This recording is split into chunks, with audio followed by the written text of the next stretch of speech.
Invoca-me e te responderei, e te revelarei conhecimentos grandiosos, inacessíveis que não sabe.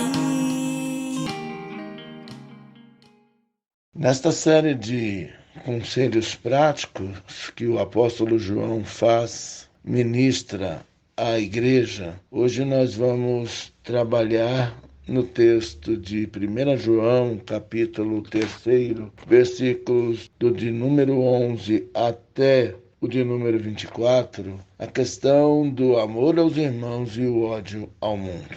Está escrito assim: porque a mensagem que ouvistes desde o princípio é esta, que nos amemos uns aos outros. Não segundo Caim, que era do maligno e assassinou a seu irmão. E por que o assassinou? Porque as suas obras eram más e as de seu irmão justas. Irmãos, não vos maravilheis se o mundo vos odeia. Nós sabemos que já passamos da morte para a vida, porque amamos os irmãos. Aquele que não ama permanece na morte. Todo aquele que odeia seu irmão é assassino. Ora, vós sabeis que todo assassino não tem a vida eterna permanente em si. Nisto conhecemos o amor, que Cristo deu a sua vida por nós e devemos dar a nossa pelos irmãos. Ora, aquele que possuir recursos deste mundo e vir a seu irmão padecer necessidade e fechar-lhe o seu coração, como pode permanecer nele o amor de Deus? Filhinhos, não amemos de palavra nem de língua, mas de fato e de verdade. E nisto conheceremos que somos da verdade, bem como perante ele tranquilizaremos o nosso coração, pois se o nosso coração nos acusar, certamente Deus é maior do que o nosso coração e conhece todas as coisas. Amados, se o coração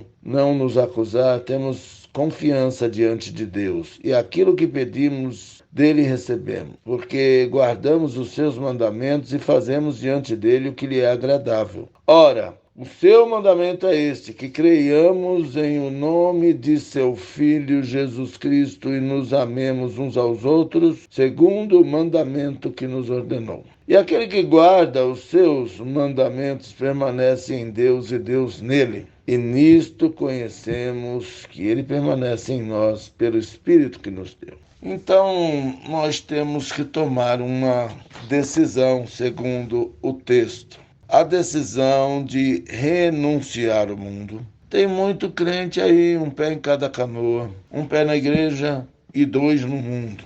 E acha que está agradando a Deus.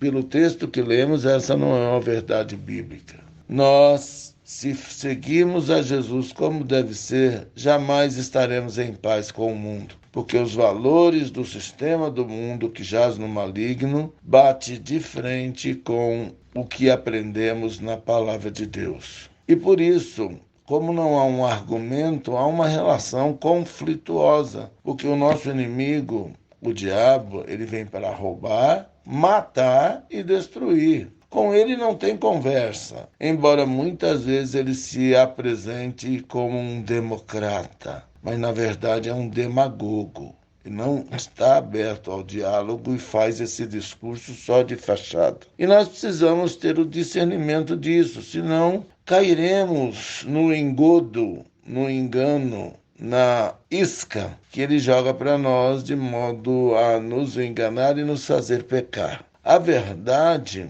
é que o evangelho light não existe. Há algo de radical no evangelho. Ninguém pode servir a dois senhores, ou há de amar um e rejeitar o outro. O problema é que parte significativa daquilo que nós chamamos de igreja tem desagradado a Deus e servido a Mamon, servido ao inimigo de Deus. E hoje, nesses tempos de tanta turbulência, abramos os nossos olhos para estarmos preparados para a volta do Senhor que está próxima. Vivamos de uma maneira digna da vocação a qual fomos chamados. E o outro ponto aqui, citado por João, é a questão do amor aos irmãos.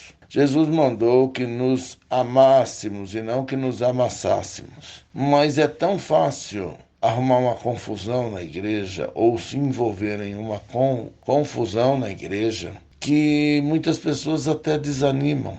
Mas ninguém nos iluda. Uma fé madura pressupõe uma posição de equilíbrio diante das constantes ações de Satanás no sentido de desestabilizar a igreja de Deus. E, por vezes, como vemos em alguns casos comuns por aí, eles se infiltram em nosso meio e geram confusão, geram esfriamento do amor entre os irmãos. E o amor entre os irmãos é uma evidência de que nós somos filhos de Deus, porque o amor é a essência de Deus. E se Deus está em nós, nós nos amamos uns aos outros. E amar não é só um sentimento, ele pressupõe uma atitude. Aqui está citado no texto de João que se nós vemos nosso irmão passar necessidade, passar apuro, e não o socorrendo, tendo o recurso que veio da parte de Deus, nós já não somos cristãos verdadeiros, porque pela árvore se identifica o fruto.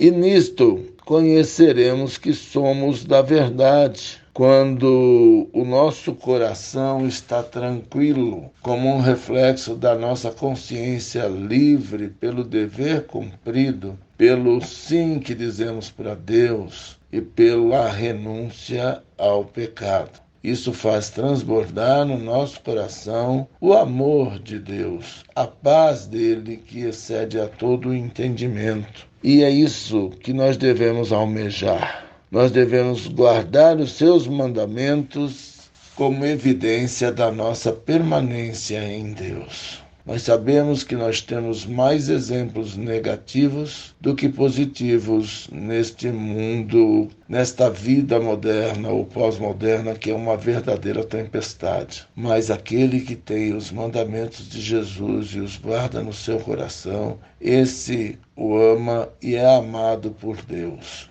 E essa é toda a diferença que fará prevalecer a aliança eterna que temos com Ele. Tenhamos essa visão.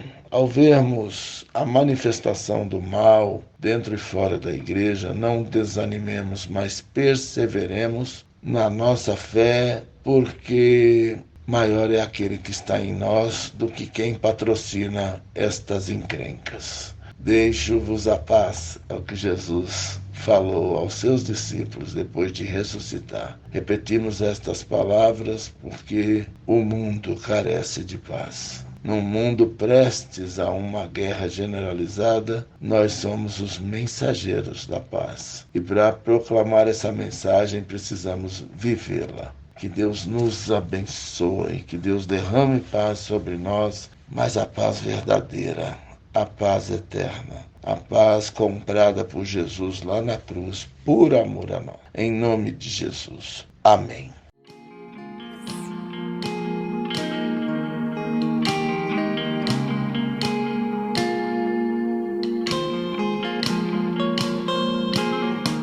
Invoca-me